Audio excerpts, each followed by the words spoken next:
Welcome to the Self-Publishing School podcast. This is the podcast to listen to if you're an aspiring writer or an author who wants to be more successful.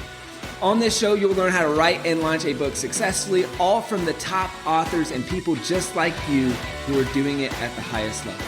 I'm your host, Chandler Bolt, the founder of Self-Publishing School, the author of the book called Published, and the CEO of selfpublishing.com. For free training on how to publish a book that sells 10,000 copies, go to selfpublishing.com/free training. Hey, Chandler Bolt here, and joining me today is Marie Forleo. Marie is the author of the New York Times bestseller, Everything Is Figureoutable, and she's also the creator of the business training program called B School. You've probably heard of it. Wildly successful, wildly popular, and has helped so many businesses be launched over about a decade now, I think. She's also the star of Marie TV, over 52 million views, and the host of the Marie Forleo podcast.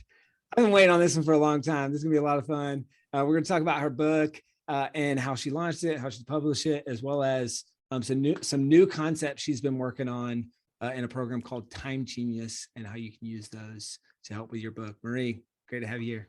Oh, it's so good to be here. This is so much fun. I am too such a book lover. It's probably the thing that I buy the most. I read the most. I will never stop. I have books all over the place. So this is a joy. Yeah. So we were talking right before the interview. So self-published a book in 2008 and then traditionally published a book in 2019. I really would love to go. I mean, you can go either way you want, but yeah, why big gap. And then the second one is like your big business book. So why did you decide to write that book? And how did you see it kind of fitting with your personal goals, your business goals, all that stuff? Yeah. So, when I published my first book, which was self-published way back in the day, it actually came out of the fact that when I was training to become a life coach, one of the online classes I took at the time, and by the way, this is like way back in 2002, 2003, was all about how to use an ebook to market your coaching practice. And so I had written this ebook and it was terrible. I mean, it was the best that I could do, but it was filled with exclamation points and hot pink. And I did it all on Microsoft Word at that time. And, no one had heard of PDFs, but I started selling it. And I remember I was still bartending, waiting tables to make ends meet, living in New York City. And I remember coming home from a bar shift one night and someone had bought my book online.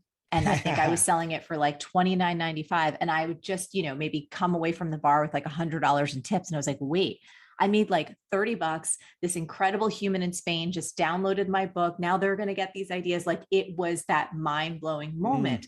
Yeah. And so once the ebook started selling, I was like, you know what? I love books. So I want it to be in physical form.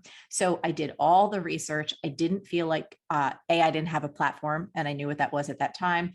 And I didn't feel like going to a traditional publisher was like the right move for me. So I researched everything. I found a printer. I hired a book coach. I hired an editor, a designer, and saved up my money. And I think I had like an initial print run of maybe like 10,000 copies and just started selling them on Amazon. My parents helped me like pack them up. Like, it was this whole thing. And then after that sold for a little while, I actually got approached by a publisher. It was McGraw-Hill, and they said, hey, you've actually been selling pretty well on your own. Like, do you want us to take this over? So when I sold it to them, this is when, and this gets to the answer to your question, why there was such a big gap. It was my first interaction with a big house, and they changed my subtitle. There was like a bunch of stuff that I did not have control over anymore. The artwork, all of these different things. And for me as an individual, creativity is everything to me. And I have a very strong vision about everything. I'm extremely opinionated, and I want my work to come out in the way I want it to come out. And while I was super grateful to get that deal, to have it taken over by a publisher, I think it wound up being translated into 16 languages, which was amazing. I found myself really frustrated with the process of someone else telling me who my market is, how this is going to look and feel, and how it's going to go down. So to be really candid, that was the reason why I didn't want to write another book for a while. Because I'm like, I have Marie TV. I've got, my podcast, I've got B School, I've got the Copy Cure, I've got all these other ways that I love changing people's lives. But then I think it was probably around 2015, I started getting the itch again. So I was like, I think I got the itch. I think I need to do it. I wound up getting invited onto Oprah's stage. She was doing a big event called Super Soul Sunday, and her and her team asked me to speak at that. And I had this idea for the book, and I said, you know what? I'm going to base this 18-minute TED style talk around this idea, and that's going to kind of be my way to test drive whether or not there is the kind of feedback, and I get the kind of feeling like, yes, this needs to be the book. So in 2016, I did that talk. In 2017, then I went back and did, okay, I'm going to go out again to traditional publishers because I really wanted to get as wide of an audience as possible. My team was already filled up. I knew what self-publishing was, and I just wanted to have a much different experience. I'm also at a different part of my career. So that was a little bit of the why. I don't know if I answered all of your questions, but that kind of paints the context for the beginning and then this most recent one. Yeah. And then did you just feel like, hey, this concept resonated and I've got a lot that I can say, therefore, like, hey, let's go and do this? Yes. And it was really an experience too for me. Everything is figureoutable. So it's this book, right? It's the core philosophy of my entire existence. And when I thought about it, I said, if I got hit by a bus tomorrow, what's the one thing that I wish I would have communicated, shared, and developed to such a full degree that, if I'm off to my next cosmic adventure, I could be like, I did it. Great. I shared all I had to say. And that notion of everything is figureoutable for me was like such a sacred idea in my heart. And once I did that Oprah talk and I felt it in my bones and I saw the reaction, I was like, yes, there's so much that I have to say about this. And so I felt really excited to pour all of that into a traditional book. That makes sense. And so did you see this as something with this topic and with this book? Did you see this as something that's like, hey, this is a fun side thing? Did you see this as something that's like, okay, this is core to my business and like, I'm going to actually integrate it into like, where was it kind of in the mix of all that? It's a great question. So two things. Didn't necessarily see it as a side thing, but it wasn't, like we all know, and by the way, this is not a bad thing at all. I think this is very smart and strategic. There's a lot of times when folks write books and they're almost like lead generators, right? And so there's really a strategic map to their customer journey. Like you buy the book, then you sign up for this thing, then you maybe become a larger client, or it's just an entire ecosystem that's built. And as someone who loves marketing, I've been doing online marketing for over 20 years, I get that model very clearly. But this book didn't feel like that to me. For me, it was part of the larger brand. It was part of the larger ecosystem. It wasn't just a side thing, but I didn't build out an entire funnel. It was literally what I said about, what, life is short. Don't know how long I'm going to be here. This feels like the underlying ethos and philosophy that if you're going to work with me on any level in any program that I offer, if you don't get this piece, you're probably not going to have success. So while it wasn't as strategic or neatly embedded into a particular funnel, it is top of funnel because if someone doesn't resonate with this idea, they shouldn't be anywhere near the rest of our brand. Does that make sense? Oh, that makes sense. So you feel like it's almost like the ethos of like within all this stuff. So it's not a how to like, okay, this is not a B school book or it's not how to start a business. To that. Yeah. Correct. It's not about copywriting. It's not about like, my first book, which was, and it's a sassy title, right? And it's probably not even quote unquote, acceptable anymore. But back in the day, it was great. It was like How to Make Every Man Want You was the name of the book. It was a dating book for women. And the subtitle was How to Be So Damn Irresistible You'll Barely Keep from Dating Yourself. So fun, cheeky, right? But that's solving a specific problem. But even then, it was a little bit of a Trojan horse book because on the surface, it was about dating and relationships, but it was really about being present. And it was about unwiring some of the limiting and negative beliefs that all of us can just absorb about ourselves and relationships and expectations and the kind of challenges that I went through. And then when I was exposed to this whole other body of knowledge about presence, it was like it shifted everything for me. And I wanted to share that, but I knew if I called it, How to Be Present, no one would buy that book. Yeah. And so, to get back to what your comment was, with Everything is Figureoutable, as a coach for me, if someone doesn't believe that they have the power within them to transform or transcend any challenge that they face, then I'm not going to be a great coach for them. I'm not going to be any value to them.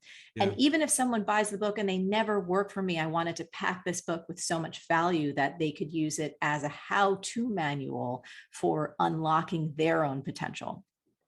That's great. And I love that you mentioned the Trojan horse concept. And I call it as a kind of funny sounding, but chocolate covered broccoli. Like, Yes. tell them what they want, give them what they need. 100%. And I think that's an important message for anyone listening or watching is if you have a topic that's, like, let's say back pain, for instance, right? You could write a book on posture because that's what they really need to do to fix their back pain. Or you could write a book on how to fix your back pain. Correct. And pain pills versus vitamins, pain sells. And I think you did it. I love that concept with that book.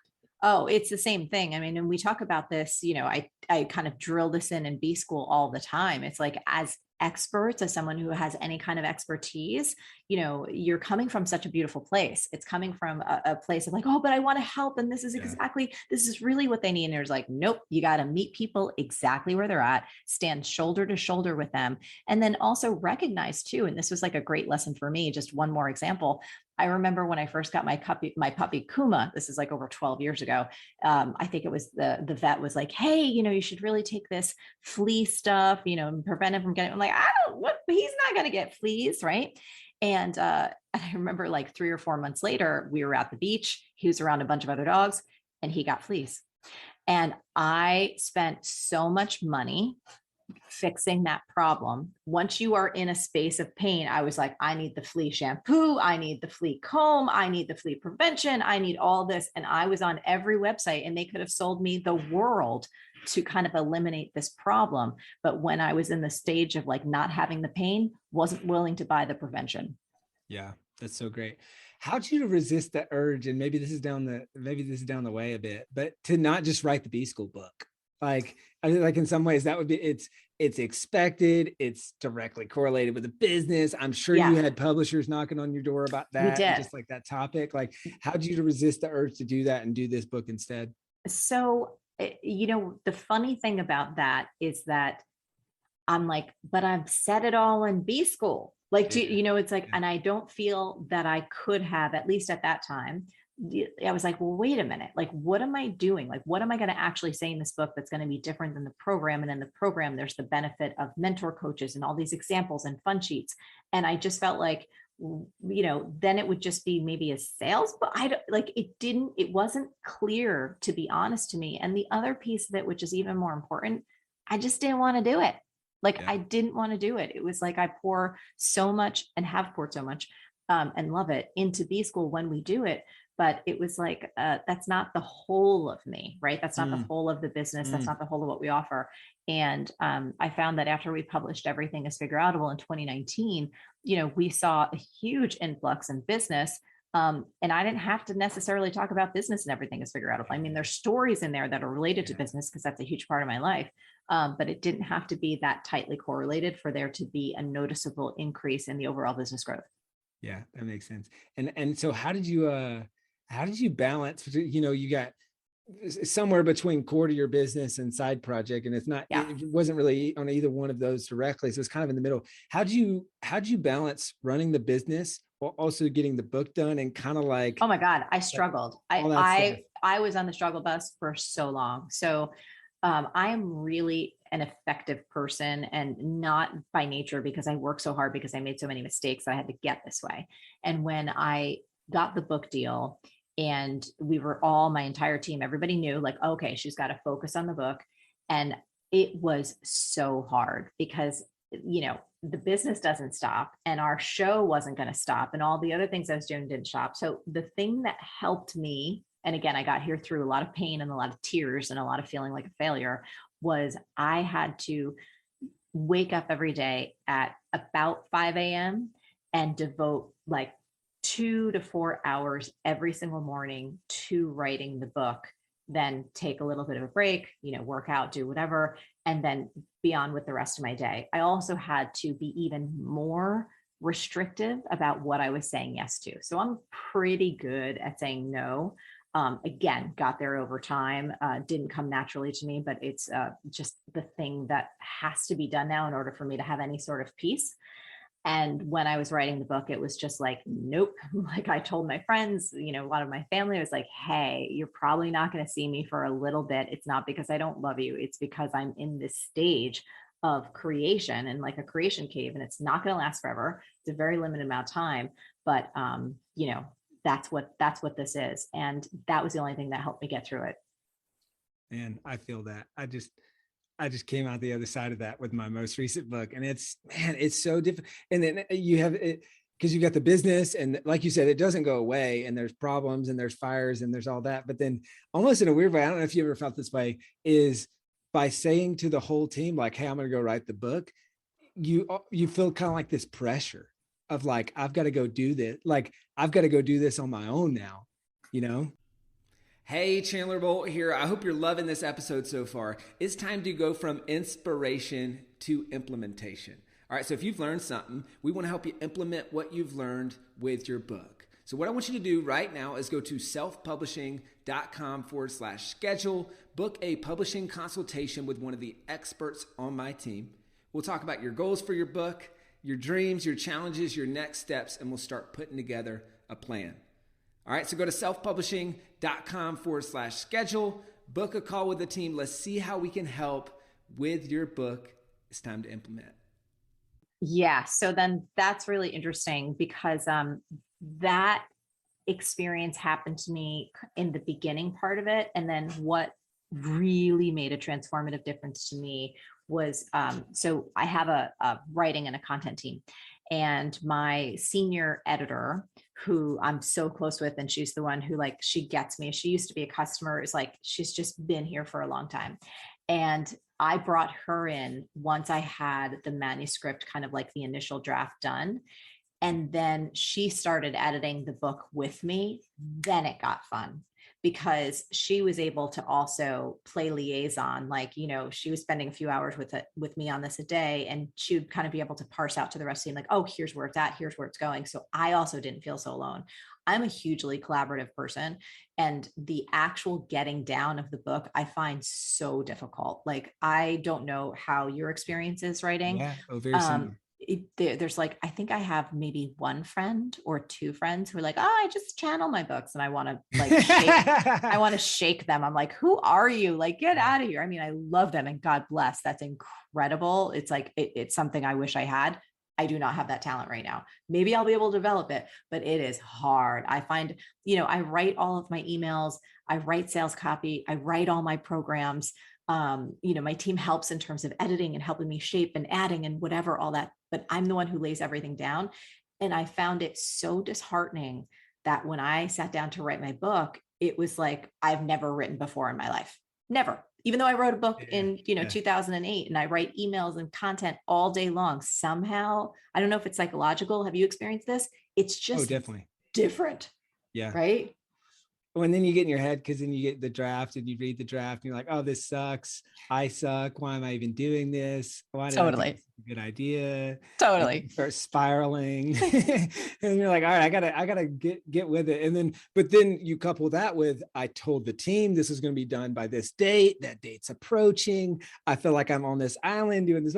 And then it's just like this whole, it's a weird thing. And in some ways, I feel like it was easier writing the first or one or two books, because there's no expectations, there's no big team, there's like, hey, so how's the book there's no like people, because when you're like you said, when you go into that afternoon and you did business in the afternoon, which I love that schedule, naturally we were like, hey, how's the book going? And then you feel that, and then you're channeling that. Oh yeah. I mean, I think for me, one of the best things was with my team in particular, they didn't really ask that many questions, which was great, because they had so many other things they needed to talk to me about, and they just kind of trusted. They're like, she'll produce it. Like, she'll get it done somehow. And for sure. Hey, let's switch gears a little bit and go into the launch. Yes. How did the book launch so well, and what sold the most copies? So that was definitely because I love marketing. It was like a very, it was an intense process, because know marketing and I know a lot of authors. And so I've watched and witnessed what works and what doesn't. And so for me, it was about, hey, how do we really load up those pre-orders? How do I leverage, this incredible audience that I love serving over 2 decades now, where there's a lot of goodwill. We provide incredible free content every single week. And I know they were excited for me because I'd been letting them in on the process the whole way. And I said, let me create, and this was actually fun. So when I handed in my initial manuscript, there was an extra chapter, and I was so proud of this chapter. And my publishers, they didn't like it. They're like, no, we think it kind of like takes it off in this new direction. And at first I was so crestfallen. I was like, how could you not like this, wonderful chapter? And I was like, give me that chapter, because that's actually can be a free course. So I took this material and I said, you know what, let me create this free course out of this kind of missing chapter and use that as an incentive for pre-orders. So we had a series of webinars that we did that we said, hey, here's like what the promise of this pre-course is. And you can't buy it, but you can get it if you order at least one copy, in terms of pre-orders. So that was kind of the big thing. And then I was also a little wild and crazy in a good way. I had this vision. I said, what if a TED Talk and a Beyonce concert and a block party got together and had a baby? What would that look like as a book launch party? So then I came up with this wild idea to do a concert for a book launch where there was going to be like literally Beyonce's dancers and me dancing, and then kind of talking through the book and having it be this interactive experience. And so that was another piece of the launch, was selling tickets to the Hammerstein Ballroom here in New York City. So it was those 2 things. And then I think in terms of what sold the most books, I think a really good pre-order offer, which was that course. And then also, I think being extremely strategic and mindful and honestly persistent about the kinds of podcasts that I wanted to get on and lining those up. The advantage that I have is because I've had a show for so long and I've gone out for so many people, not from a strategic standpoint, just because I really love them and I believe in their work. And that's what I do. I want to help spread great ideas. But for some of those people who also happen to have audiences, once they got the book and they actually read it and they were like, oh my God, this thing's great. Yeah. So I think getting on podcasts and having all of that kind of be coordinated with the pre-launch, like in terms of the pre-orders, and then during both before pub and right after pub date, having a nice round of podcasts go out. So nice round of podcasts. You've got the book launch party is the big piece. You've got the missing chapter, which is kind of a great hook, and the mini course and the pre-order. And true. bonuses. Like 100% true. You know what I mean? I was like, oh my God, they thought this was horrible. I think this is great. To get the chapters the publishers told me I couldn't put in the book. Exactly. Yeah. So you'd say that were those kind of the 3 main things that sold the most copies? Yes. But if we're going to be absolutely like painfully honest, the thing is that I've been building an email list, right, for decades. For sure. So the audience that underpins all of those things, that was the thrust. Because I couldn't have gotten pre-orders. There would be no one to come to the Hammerstein Ballroom. And if I hadn't built an audience and had other folks on my show, you know what I mean? Like it would have been a little bit of a heavier lift on that side. Yeah. I'm curious, the what did you say? It was the Beyonce meets TED Talk meets concert. Meets block party. Meets block party. That's what it was. Meets block party. How did that work? Like, did you sell tickets? Was it invite only? Like how many people were there? Like what was like kind of the long and short of that? It was wild. It was like, we did sell tickets. I was on Ticketmaster. Like that's a trip. I'm like, oh my God. So there was tiered tickets, bleachers less expensive than the VIP, which was up front, but with the ticket was a book sale. So those counted towards the pre-orders as well. Yeah. And we worked all of that out. Like I was diligent, when I was kind of playing air traffic control with the event space, with my publishers, with, local bookseller to say, okay, I need to make sure that for every ticket sold, every book gets counted in this pre-order. Yeah. So we did it that way. And it was probably the most creatively intense thing that I've ever done in my life. Like the people that built our stage built like Kanye West's concert stages. It was nutty pants, like totally nutty pants. Best thing I've ever done.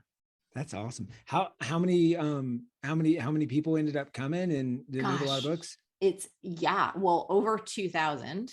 So Wow. we sold out whatever Yeah. the seat capacity is at Hammerstein, we sold it out. It's in that 2000-ish range. Something, it could be Yeah. 2100, it might be 19, something like that, but we had a full house.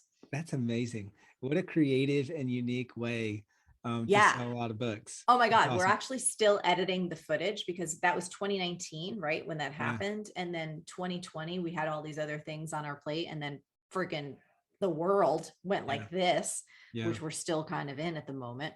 But we haven't released the footage yet. So we're going to figure out how to put that somewhere because, only 2000 people got to see it. And it was a really great talk. It was really fun. It was very vibrant. And yeah, so we're excited to kind of bring that one out too.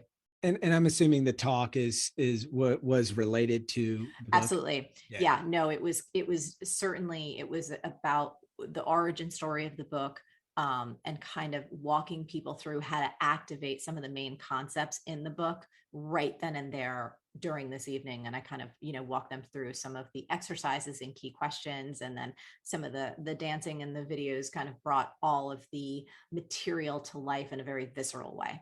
Cool. That's awesome. I think I remember because I remember seeing this, like you posted on social and all this stuff during the book launch. And I think I remember you doing some kind of big book tour as well, where you were like Yes. going to different cities and stuff. Yes. What So was that, and how did that go? first of all, it was awesome. We did, gosh, maybe it was like 7 or 8 cities across the United States, which was lovely. And every venue was different. There, sometimes we were in churches, sometimes we were in like big venue spaces, sometimes we were in bookstores. Like, so it was very, very varied in terms of the vibe. And people were super fun. But at each stop, I had different folks who were like my host. And so it wasn't just me on Cool. stage. It was Yeah. like fun to be in conversation with different people. So great questions. And we took questions from the audience. That was really lovely. And then we had a 3-stop tour in Australia. And then we had several different events in the UK, which was Wow. also fantastic. Yeah. So it Yeah. was being on the road for quite a bit of time. And that for me was fantastic. I feel so incredibly blessed that we got to do all that before 2020 You're because like it 4 months right before COVID, I think. It was like the November or something, timing, 2019. it was September, Yeah. October, and November. And honestly, we even did more stuff listen to this, we did more stuff in London in February of 2020. And I have no idea how I did not catch COVID Oh because my I gosh. was in Europe Yeah. at the exact time when we all didn't know. No one knew, right? It was Yeah. just like everything was everywhere. But I came back and, the world kind of locked down. That's crazy. How many, if you had to guess, how many books would you say were moved from that tour? And was it a similar type thing where it's like people purchased a Yes. ticket to come to the thing, they got a book with it? That's what it is. Correct. You know what? On the spot, I have no idea. Like that's Yeah. just me. And it feels like not that it was just 2 years ago. Yeah. It feels like it was 20 years ago, given what Yeah. we've all been through.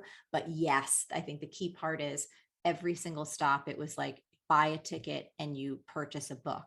And I would recommend for anyone who's thinking of doing anything like that. Well, I had done research with other author friends who were, basically publishing books a lot more frequently than I have, obviously. And that was one of the biggest keys that they told me. They said, hey, if you're going to do a tour, you have to make sure that with tickets comes a book. That's great. Yeah. And I was looking, it looks like you're knocking on the door of 4,000 reviews on Amazon. Oh, I don't even look. That's amazing. Thank you for letting me know. It's actually a policy of mine. I do not look. Don't look. Yeah. Because then you just get mad. You're just looking at reviews and you see one negative one and then you don't remember any of the positive ones. Well, I mean, right. We know about this. I mean, Yeah. this is even one of the things, I don't know if it's in this book or not, but I've talked about it so many times. Like negativity bias is so real. And I understand how this thing works and it doesn't matter. Like it sounds so silly, right? You're like, oh my gosh, there's like, almost 4,000 reviews, and the vast majority of them are 4 and 5 stars, right? And then you get the one stinker who they might be like, if the cover was ripped, who knows what it is, but that thing sticks in your head and you can't even hear the other stuff. And I think for me as a creative, I've just, after doing this for so long, the book's done. Like, what am I going to do? I'm just me. There's going to be people that like me and people that don't. And my job is just to keep creating. Yeah. On that note of review, did you do anything special to get reviews as part of Oh, the sure. launch? Absolutely. We, well, I remember that after we took everyone through the free course, right? So my goal was to deliver as much value as humanly possible during that thing. And then we said, hey, if you loved it and if you loved the book, please go leave us a review. The other thing that I did, and anyone could do this, on social, like on Instagram, every single time that people, oh my God, I got the book, I loved it, it changed my life. I said, this feedback means the world. If you feel, please go leave a review on Amazon saying whatever it is that you feel about the book, because it makes a tremendous difference. So I was just really straight up and really transparent with people that reviews are one of the ways that will help the book continue to spread far more than, and I so appreciate your words, but if you say it there, it's going to make an even bigger impact. And I think now this one is in like 32 languages and counting. Something like that. That's crazy. Yeah, no, I remember the other night I came home from dinner with my partner, Josh, and it was just like, oh, Haiti. I was like, wait, a deal from, I was like, wait, what? Like, it was just so incredible. And I do think, back to your point though, asking people, and I think there was probably on our thank you pages in terms of online, our book website, after someone opted in or did any particular action, our follow-up email said, hey, if you enjoyed the book and you feel to, please go leave a review on Amazon. So as many different places that we could be explicit about asking for that support, we absolutely did. That's smart. Hey, one random question, and I don't know if this is an Amazon only thing or if this is, I just noticed, I'm like, when I was looking at the book earlier today, it's like, this looks like a different cover than what I remember for the book. So did you change the cover? If so, was that intentional? And what was the thought process behind that? Yeah. So the initial cover, which is a version of this one, right? This is the UK version, but same one. We were really excited and we loved this one and we knew this is what we wanted to come out with. And then when we had the opportunity to do paperback, it's another opportunity for something fresh and different. So it's like to be able to, like, I know for me, in any domain of my life, when I fall in love with something, I kind of want all the versions of that thing. If there's something really special to me, like I'll get the printed copy, I'll get the audiobook, I'll get the this one, I'll get the that one. And so, we all love the Tropicana orange, which is core to the story. And we thought, what would it look like if it was about these 3 really special words on the front and not necessarily me? Because for me, when we first came out with the book, it's like, well, that captures my audience, right? People who actually know who I am. But with the paperback, then we have this opportunity to say, okay, well, what about all the folks who don't know who I am, don't give a crap who I am, right? But we can attract them with perhaps a different message or a different visual on the cover.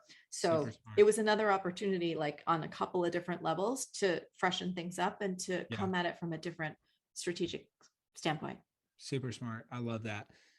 Switching gears and kind of in the home stretch here. Yeah. I know you've been working on a new program called Ingenious. Talk to us about, like, what are some of the core concepts and how can authors use those core concepts and principles in that program to write a book? Oh yeah. So, well, this program is really, it was for me, it was something that not only did I need, but I was paying attention to my instincts and just listening to my audience, even on book tour, about hearing what people are struggling with, and the overwhelm, the exhaustion, the pressure, the feeling of never having enough time to do the things that people really want to do, both in their careers, like writing a book. And by the way, I think it's close to 80 to 90% of people either want to write their first book or want to write their next book, or folks just feeling like they don't have time to breathe or be, and we've heard this steady drumbeat of hustle, hustle, hustle, probably for the past at least 7, 8, if not 10 years. And honestly, it is a broken model. it doesn't work. We're humans, we're not machines, and we're not built to work 24/7, 365 for decades on end. And so all of this anxiety and depression and burnout, and there's all of these things that people are dealing with and not really talking about. So much of it is rooted in people's inability, and they don't have practice in using their time effectively in a way that leaves them joyfully productive and feeling spacious and not crunched. So some of the core concepts that we teach in Time Genius, it's really a mindset and paradigm shifting program. I've had people come through it who own productivity companies, like own planner companies, and say, I thought I knew everything about productivity, and like, you totally changed my life. We had a person in here who writes novels for a living. And she's like, Marie, I was stuck on my last one. She got her novel done in 2 weeks during the course. It changed that much for her. So wow.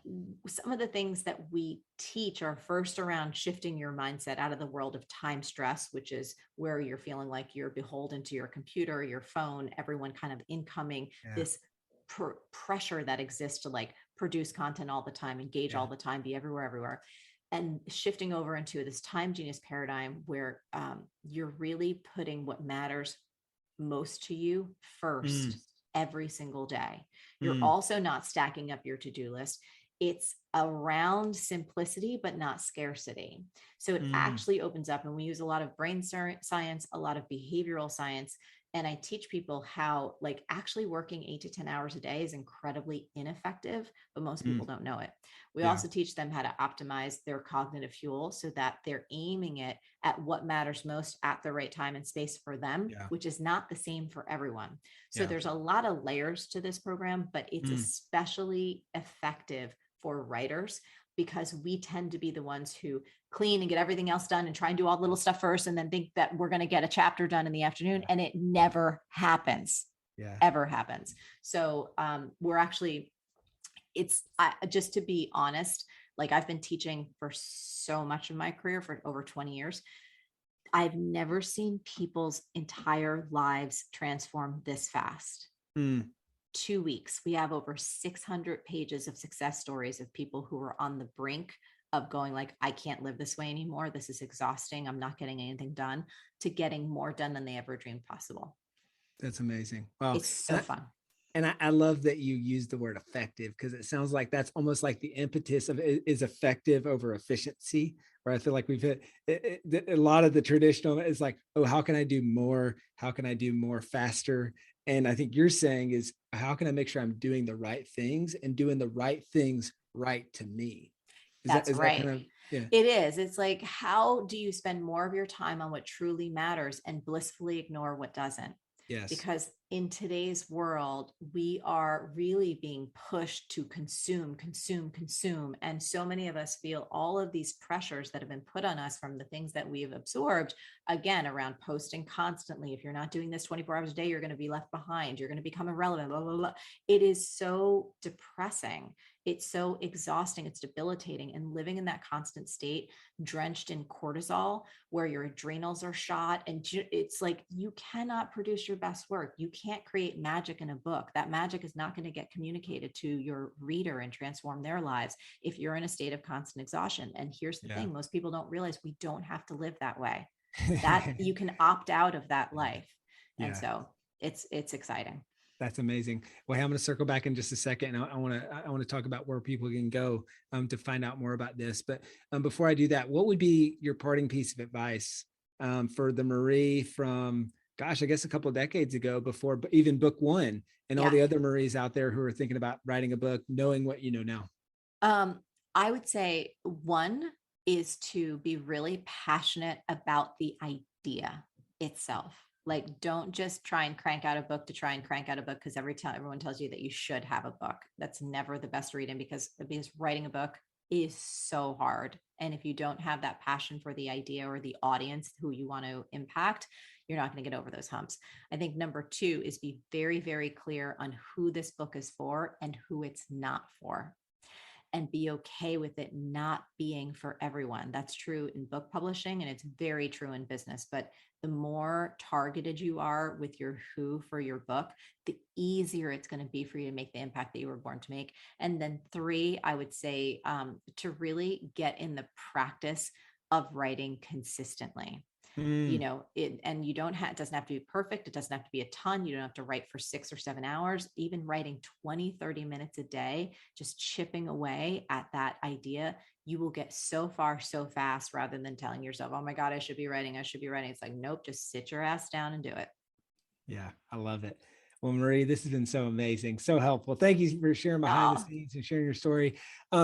Where can people go to check out the new Time Genius program? Yeah. Find out more about what you're up to, check out the book, all that good stuff. Absolutely. So Time Genius is amazing. We actually have a free class that'll be up that people can take, and they'll learn so much. If you go to jointimegenius.com, that's jointimegenius.com, you'll be able to check everything out, get the free class, and just start shifting away from the world of time stress, which I think everyone needs. And then generally, we have hundreds of free episodes of Marie TV, hundreds of free episodes of our podcast. If you go to marieforleo.com, you can see all of them. And on social, which I'm rarely on, but if I do pop on, it's Instagram at Marie Forleo. Cool. All right. You said it is jointimegenius.com. You got it. All right, jointimegenius.com. Check it out, guys. Marie, thank you so much. Thank you. Have a great day. Thanks for having me on. Yes, ma'am. Thank you so much for watching or listening to this episode of the Self-Publishing School podcast. I know there's so many places that you can be spending your time. There's other podcasts that you could be listening to, YouTube channels that you could be watching. So thank you so much. It means the world. Now, I want you to do 3 things right now if you found this episode helpful. All right, number 1, I don't know if you know this, but we've got a YouTube channel. It's a companion channel to this podcast. All the video versions of the episode are on the YouTube channel. So number 1, subscribe to the YouTube channel. Number 2, if you're listening to this podcast wherever, whether this is Spotify, Apple Podcasts, number 2, I want you to subscribe to this podcast right now so you don't miss a future episode. And then number 3, this is probably the most important, leave a review on the podcast. All right, reviews are super important and help the podcast get discovered by other people. So number 3, leave a review on the podcast. Thank you so much. I'll see you in the next episode. If you're on the fence about scheduling a publishing consultation call with my team, maybe you're not quite ready for that, I've got some free training that I think will be really helpful for you. All right, all you have to do is go to register to sign up. Go to selfpublishing.com/free training. When you do, you're also going to get a free digital copy of my new book, Published. And on that training, you're going to learn the next steps, so how to implement with your book. So how to write, how to publish, how to launch successfully. So go to register right now at selfpublishing.com/free training. I'll see you there.